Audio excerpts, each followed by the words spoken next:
niba wenda tuvuge nk'iyo saha runaka y'amahame yashyizeho ya saa 12 ukibagirwa ukarya nka saa 9 cyangwa saa 6 wenda wari ukugaburira umwana uribagiwe nawe uriyeho wari utetse uribagiwe wumvise umunyu hari utuntu twinshi tukwibagiza ko ari mu masengesho ukarya utabiteganyije umuntu akavuga tubwa amasengesho arapfuye reka nirire n'ubundi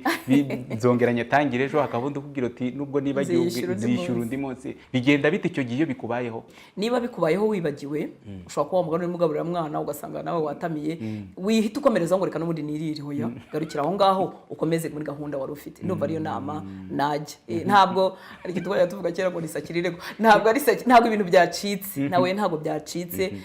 gusa wenda basirias kuko buriya mu bantu Imana ikorana nabo abantu bita ku bintu bari serious kubyo bakora nabyo ni iby'ingenzi hari ibintu Imana yakorana n'umuntu umuntu wita ku bintu harimo hari ibintu Imana yakorana nawe itakorana n'umuntu utitaye ku bintu